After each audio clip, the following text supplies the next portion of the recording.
Review for the Manchurian Candidate, the 1962 original, directed by John Frankenheimer, starring Frank Sinatra, Lawrence Harvey, Angela Lansbury, and Janet Leigh's in it too. So, very famous movie. Obviously, that title's become shorthand for brainwashing. Never seen it before, just watched it.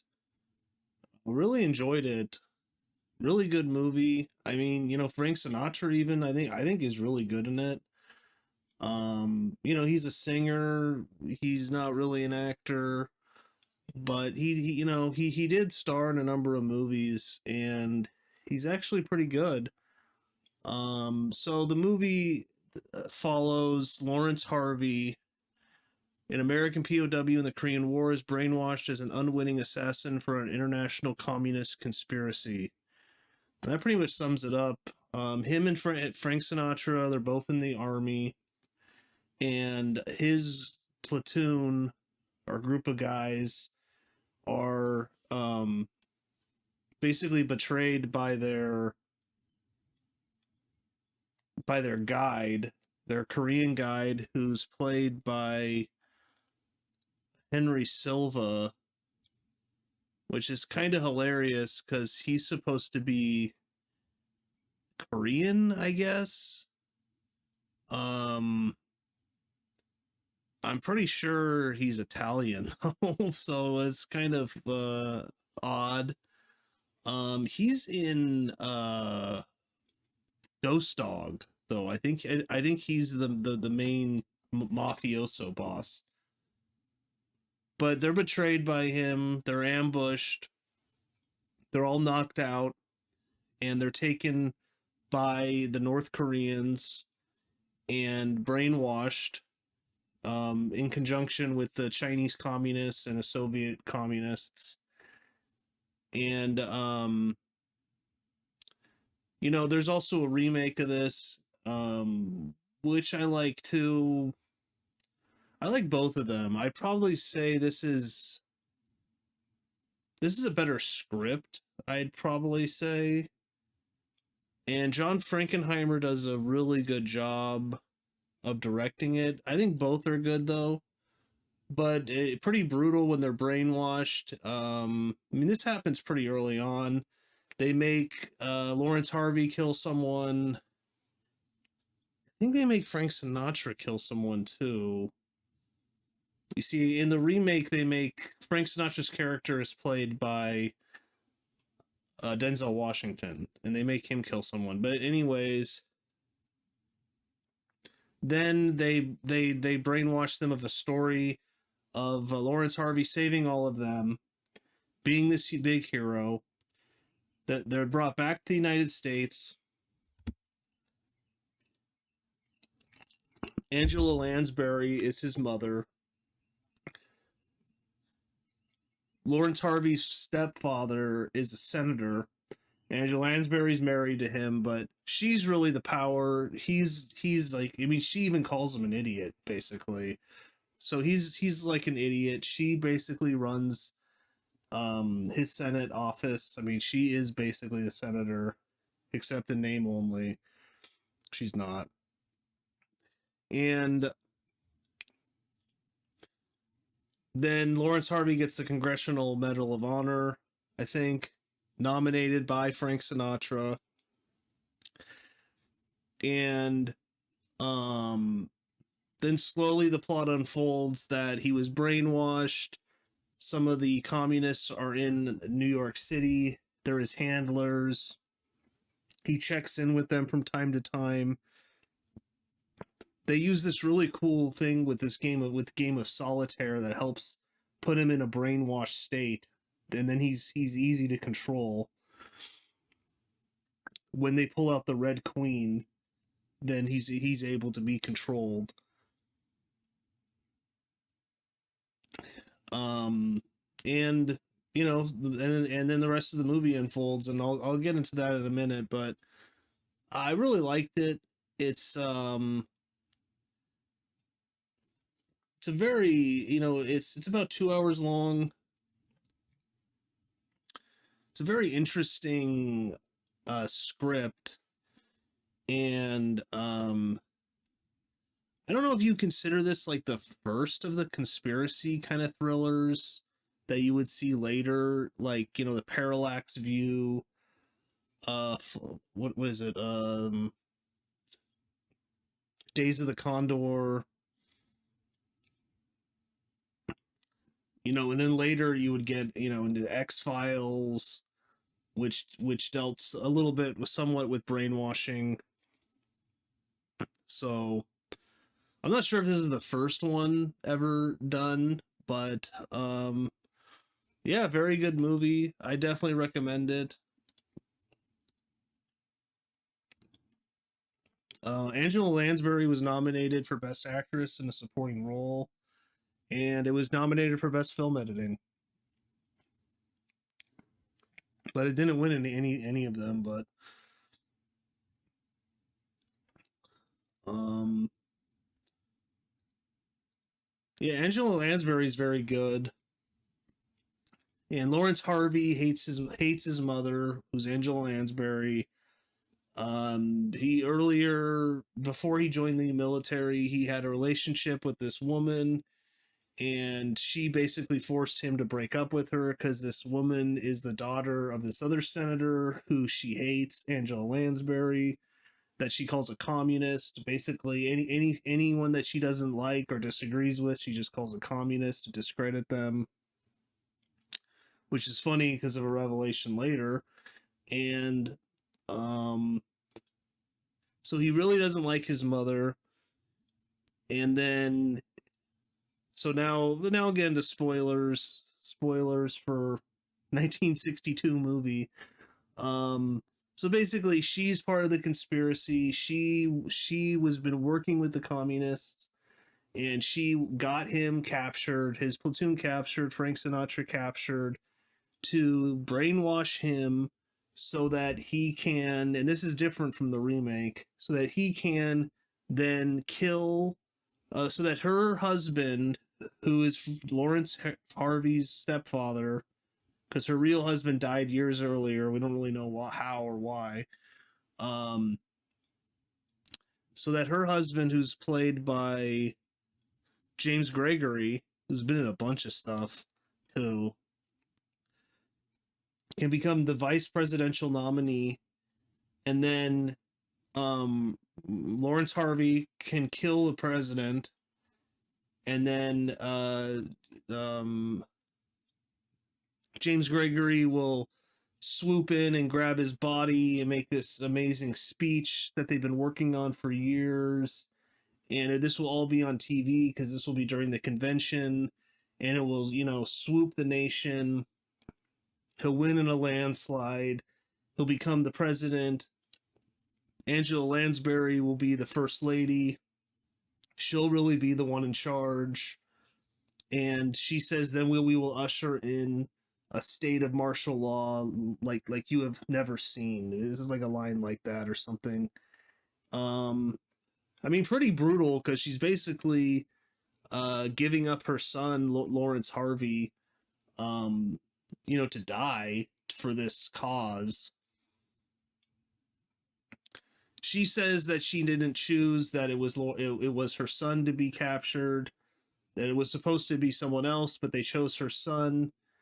Um, which I'm not sure I buy, and that she will then, once he is president, she will then turn on the people who did this and take them out, all of the communists in New York, take all them out as revenge, to for Lawrence Harvey.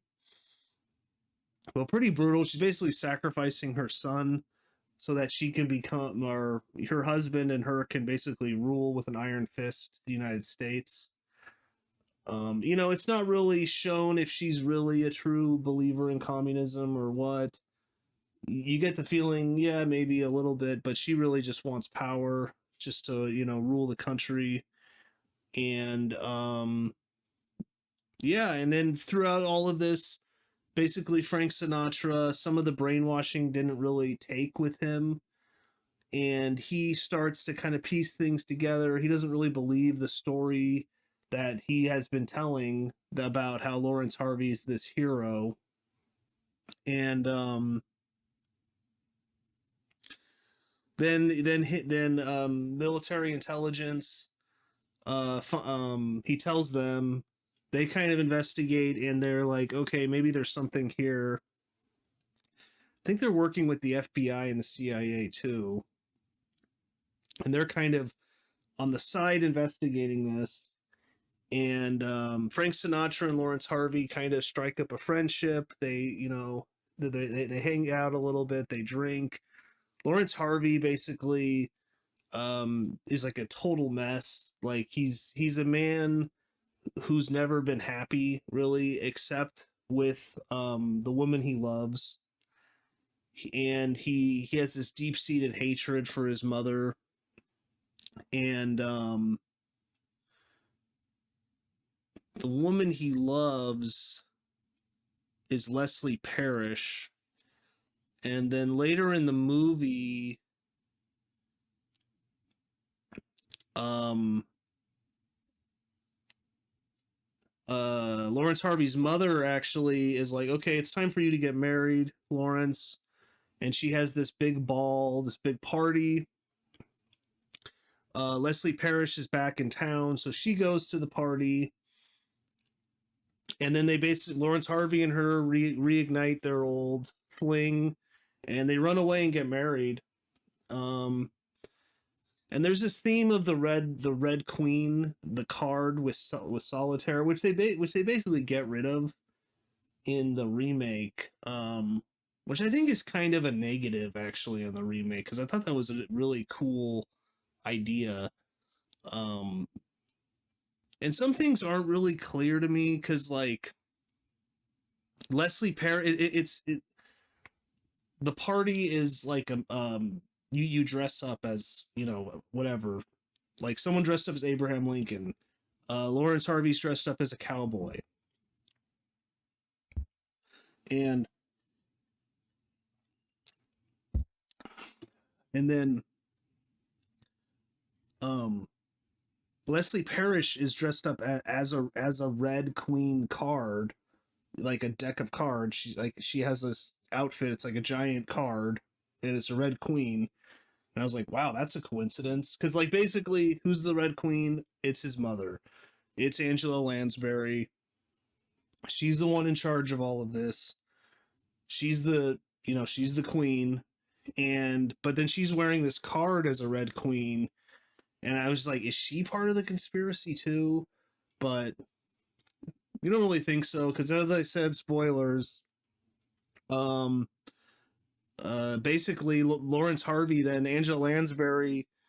What is it that Parrish's father, who's a senator? Oh, he's contacted by Frank Sinatra, and he's proving to him that Lawrence Harvey is brainwashed, is a Manchurian candidate. Great title for the movie too. Very good script. And that he's a Manchurian candidate, so he's going to expose this. And so then Lawrence Harvey is activated by Angela Lansbury to go kill him. He does that, and unfortunately, in the same house is his then now wife, who's he's been married to for like 5 days or so. Leslie Parrish kills her too. And then like that's the thing with the brainwashing. And then it's like, and after you do these actions, you will not remember this at all. So then later he finds out that his wife is dead, that this guy, the senator who's was his stepfather, is dead, and he also really liked him too. He's a nice guy. um he's always treated him very nicely, so he looks up to him, you know as a senator, as a nice guy. He was a stepfather, so he kills both of them.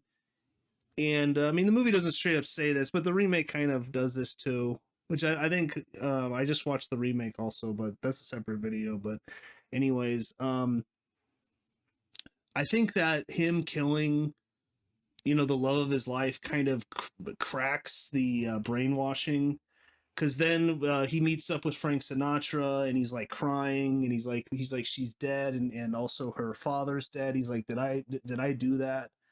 And then Frank Sinatra's like, yeah, I think you did. And then Frank Sinatra kind of does this trick with solitaire to undo some of the brainwashing.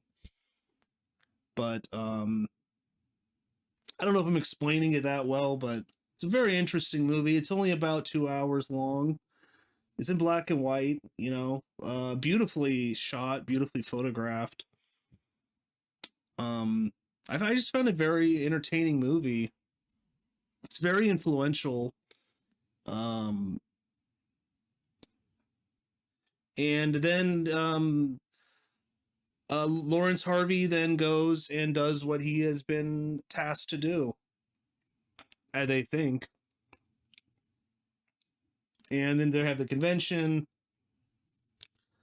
but he doesn't actually do it. He ends up shooting Angela Lansbury, shooting his yeah, his old stepfather. It's kind of confusing. He has two stepfathers. He actually kills both of his stepfathers. He has a real father who was mysteriously killed like 10 years ago. So, but yeah, he shoots James Gregory. He shoots Angela Lansbury. Frank Sinatra breaks into the room. He then shoots himself. So it's a very sad story for Lawrence Harvey, who does a great job in the movie. Him and Frank Sinatra do a great job. And also Frank Sinatra has strikes up a relationship with Janet Leigh. I also found kind of her odd. I mean, is she part of it? Was she like a handler for Frank Sinatra? But that was never revealed, so I guess not. Just some stuff about how they met I found odd and coincidental, but yeah, Lawrence Harvey does a great job, and it's just a sad story of a man who was never happy, and tried to serve his country, but was betrayed basically by his mother to become an assassin so that she can gain ultimate power. I mean, she's pure evil, and she does an amazing job too, Angela Lansbury. I mean, she's a famous actress, but all I really knew her from was Murder, She Wrote, which I used to watch as a kid, which I really liked as a kid. Me and my brothers would watch it. Um, but she's really good. And yeah, she was nominated. So Roger Ebert gives it 4 out of 4 stars. He reviewed it in 2003, probably because he knew that in 2004 the remake was coming out. So he says the film has become so linked with the Kennedy assassination. Yeah, it's true. Kennedy assassination takes place like what, 2 years after this, or like a year and a half maybe after this was released. That a legend has grown around it. Frank Sinatra, the film's star, purchased the rights and kept it out of release from 1964 until 1988. Wow. The story goes to this man. Wow. Because you probably could re-release it and make money, but I don't know. Frank Sinatra is probably like a stand-up guy. He's, I think he supported Kennedy, so it was probably very sad. The story goes that he was inspired by remorse after Kennedy's death. In fact, the director, John Frankenheimer, told me Sinatra had a dispute with United Artists about the profits and decided it would earn no money for the studio or anyone else. Okay. The DVD includes a conversation by Sinatra, Frankenheimer, writer George Axelrod, taped when the movie was finally re-released. Sinatra says it was the high point of his acting career. Nobody mentions why it was unseen for 24 years. Seen today, The Manchurian Candidate feels astonishingly contemporary. Its astringent political satire still bites, and its story has uncanny contemporary echoes. The villain's plan to exploit a terrorist act, rallying a nation of viewers to hysteria to sweep us up into the White House with powers that will make Martial law seemed like anarchy. Yeah, that's what she says. The plot cheerfully divides blame between right and left. It provides a right-wing demigod named Senator John Islin, who is Angela Lansbury's husband, who is clearly molded on Senator Joseph McCarthy. It makes him the puppet of his draconian wife, who is in league with foreign communists. The plan used anti-communist hysteria as a cover for a communist takeover.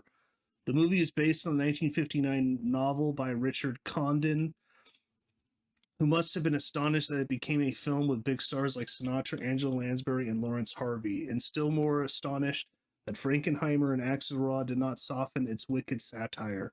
Frankenheimer says in the commentary track that he is proudest that the film hammered McCarthyism. There's a scene where the hard-drinking Senator Islam can't decide how many communists he thinks are in the State Department and settles on 57 after studying a ketchup bottle. Yeah, that scene's hilarious because he's like saying to Angela Lansbury, well, can you at least tell me how many are in there? Because I keep saying they're in there. And then people are saying, well, how many? And then he's like, at one time I said 50 and now you're saying it's 57. So can we just like settle on a number? And she's like, do what you do best. And that's not thinking or something. Frankenheimer was a tall man, movie star handsome, who told hilarious stories about his adventures as a boy wonder in the days of live network television. He used his TV experience to give the Manchurian Candidate a quick-moving, hard-edged urgency, filming in black and white, incorporating inside details about political campaigns and journalism. He sweeps the story along with such conviction that its other implausibility is concealed. The film trusts its viewers to follow its twisting, surrealistic plot, especially in the way fragmented memories of a Korean brainwashing leak into nightmares of survivors of the patrol. A flashback shows us what happened after being hypnotized by their Chinese captors. They think they're attending a meeting of a garden club in New Jersey hotel, while we see their communist hypnotists lecturing a room of other party officials. To show how strong the programming is, he orders Staff Sergeant Raymond Shaw, Harvey, to strangle one of the Americans and shoot another. The film point of view cut freely between the different versions of reality. Back in the United States, Raymond is given the Medal of Honor and greeted by his smoldering mother, Lansbury, and her second husband, the weak alcoholic, Senator Islin, James Gregory. So, but yeah, he's a big fan of it. I mean, I really liked it too. But yeah, that's about it. I guess when he was filming it, Frank Sinatra broke the little finger on his right hand in the desk with a fight scene with Henry Silva. Due to ongoing filming commitments, he could not rest or bandage his hand properly, causing the injury to heal incorrectly. It caused him chronic discomfort for the rest of his life. Oh, wow. By his own admission, Frank Sinatra's best work always came in the first take. Writer, producer, and director John Frankenheimer always liked the idea of using the freshness of the first take. So nearly all the keen scenes featuring Sinatra are first takes, unless a technical problem prevented them from being used. I think Clint Eastwood's the same way. He says he likes the first or second take when he's directing. According to executive producer, the budget was $2.2 million. Of that, $1 million went for Frank Sinatra's salary, with another $200K for Lawrence Harvey, leaving only $1 million for everything else. Wow, that's pretty incredible. I mean, you look at movies now; they cost $300 million, and it's just like, where does the money go? I don't even understand. Like, even like Madam Web was like 80 million, and then I mean, I'm hearing it's over 100 million actually. It's like, really? Where does this money go? I don't even understand. But yeah, check it out. John Frankenheimer, good director. I haven't seen a lot of his movies, but I really do. I love Ronin. I mean, it's one of his last movies that he made. But that's an incredible movie. Robert De Niro, Sean Bean. Um, definitely like an action thriller in Europe. But yeah, I mean, check that out too. That's a really good movie. But yeah, The Manchurian Candidate, 1962. Um, very good movie. Check it out. But I think that's about it. I'll see you next time.